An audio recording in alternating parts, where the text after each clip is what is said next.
नमस्ते प्यारे छात्रों, कैसे हो? उम्मीद करता हूँ कि आप सब बहुत अच्छे से अच्छे होंगे।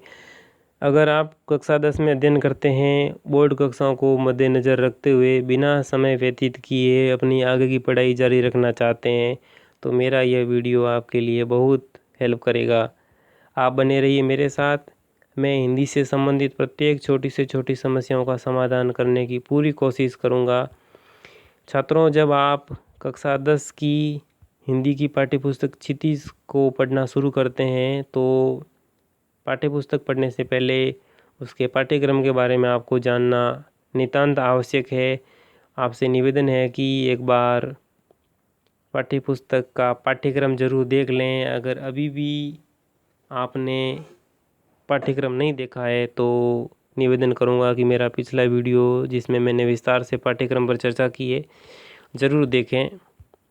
आज मैं बिना समय व्यतीत किए काव्यखंड का पाठ पहला सूरदास पढ़ाना शुरू करूंगा। जब आप पाठ्यपुस्तक खोलते हैं तो सबसे पहला काव्यखंड आपके सामने आएगा।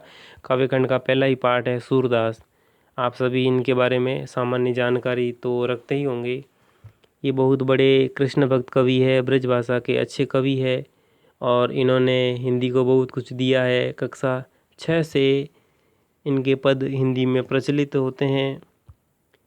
कक्षा 6 से हिंदी की पाठ्यपुस्तकों में इनके पद समावेशित होते हैं। आपकी इस पाठ्यपुस्तक में सूरदास के 4 पद हैं। चारों ही पद बहुत ही अच्छे हैं। तो सूरदास के पद पढ़ने से पहले हम सूरदास का थोड़ा कवि परिचय देख लेते हैं। आपको पता ही होगा कि आपके सिलेबस में एक प्रश्न कवि परिचय और लेखक परिचय पर पूछा जाता है। तो सूरदास के पद पढ़ने से पहले मैं आपको थोड़ा कवि परिचय की तरफ लेकर चलूँगा। जब मैं विद्यालय में छात्रों को पढ़ाता हूँ तो इस तरह से ट्रिक बना करके, इस तरह से पॉइंट बना करके मैं छात्रों को पढ़ाता हूँ, जिससे मुझे भी खुशी होती है और छात्रों को भी आसानी से समझ में आता है। तो मैं उसी विधि से आपको भी पढ़ाने की कोशिश करूँगा। छात्रों, आपसे निवेदन करूँगा कि जब कभी भी आप कोई पद्य भाग का कवि पढ़ें, उसकी रचना पढ़ें, तो सबसे पहले उसके काल का पता ज़रूर कर लें, क्योंकि हर कवि का कोई न कोई एक काल ज़रूर होता है।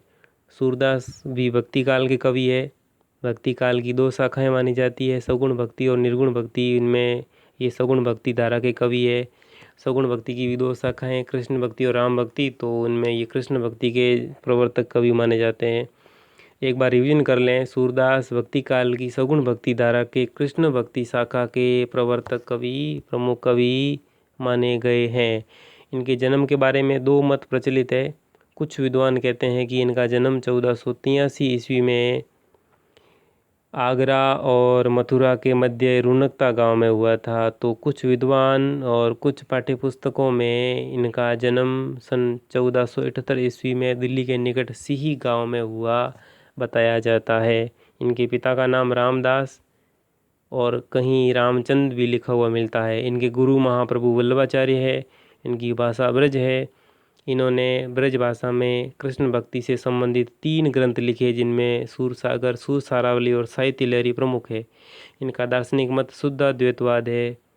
पुष्टि मार्ग के ये प्रमुख कवि माने जाते हैं। इनकी उपाधियाँ, इनको वात्सल्य सम्राट, हिंदी का सूर्य, अष्टछाप का कवि और पुष्टि मार्ग का जहाज भी कहा जाता है। ये जाति से सारस्वत ब्राह्मण थे। इनकी भक्ति सख्य भाव और माधुरी भाव की मानी जाती है। 1563 ईस्वी में पारसोली में इनका निधन हो गया। इनके बारे में कुछ बातें और भी प्रसिद्ध है, वो भी जानना जरूरी है। उनके बारे में भी एक बार निगाहें दौड़ा लेते हैं। सूर का वात्सल्य हिंदी में अद्वितीय माना जाता है, अर्थात हिंदी में वात्सल्य का वर्णन जितना सूरदास ने किया है उतना और किसी कवि ने नहीं किया। कृष्ण के बाल रूप का वर्णन अन्यत्र दुर्लभ है, यानी जितना वर्णन सूरदास ने कृष्ण के बाल रूप का किया है उतना अन्य किसी कवि ने नहीं किया। सूर भ्रमर गीत परंपरा के जनक माने जाते हैं। भ्रमर गीत परंपरा की शुरुआत सूरदास ने की है और ये अष्टछाप के शेष कवि माने जाते हैं। अब आ जाते हैं पाठ्यक्रम के ऊपर। पाठ्य पुस्तक के अनुसार सूरदास के बारे में क्या कहा गया है वो हम पढ़ लेते हैं। कवि परिचय पाठ्य पुस्तक के अनुसार कृष्ण भक्त कवि सूरदास का जन्म सन 1540 संवत यानी विक्रम संवत में हुआ था। इसको अगर हम ईस्वी सन निकालें तो इसमें से 57 वर्ष घटा देते हैं, तब इनका जन्म 1483 माना जाता है।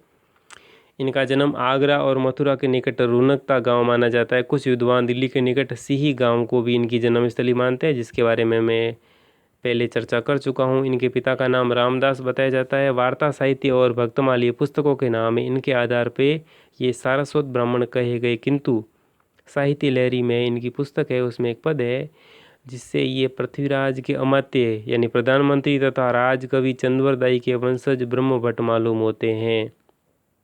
चंद्रवरदाई जो पृथ्वीराज चौहान के राजकवि माने जाते हैं, तो साहित्य लहरी पुस्तक में ये उनके ब्रह्मभट्ट है ऐसा लिखा गया है। इस पद से बहुत सी बातें ज्ञात होती है। इसी पद के आधार पे यानी साहित्य लहरी के इसी पद के आधार पे ये भी कहा जाता है कि ये नेत्रहीन थे और नेत्रहीन होने के कारण एक अंधे कुएं में गिर पड़े थे। 6 दिन वहाँ पड़े रहने के बाद आखिरकार भगवान कृष्ण ने आकर इन्हें दर्शन दिए और इन्हें सनेत्र कर दिया, अर्थात इन्हें फिर से नेत्र ज्योति दे दी। इस पर सूरदास ने भगवान कृष्ण से कहा कि हे प्रभु, जिन नेत्रों से आपके दर्शन हुए, अब उनसे मैं सांसारिक पापों को नहीं देखना चाहता। सूरदास के निवेदन करने पर कृष्ण ने उनकी नेत्र ज्योति सदा सदा के लिए ले ली। उनके नेत्र सदा के लिए बंद हो गए, लेकिन कृष्ण ने बदले में उन्हें प्रज्ञा चक्षु दे दी, अर्थात ज्ञान का तीसरा नेत्र उन्हें दे दिया। सूरदास जन्म से अंधे थे या नहीं, यह विवाद का विषय। इस संबंध में अधिकांश विद्वानों का मत है कि वे जीवन के अंतिम समय में अंधे हुए थे, क्योंकि इसका प्रमाण हमें उनके पद से भी मिल जाता है। एक पद में वे कहते हैं कि या माया झूठी की लालच दुहु दृग अंध भयो।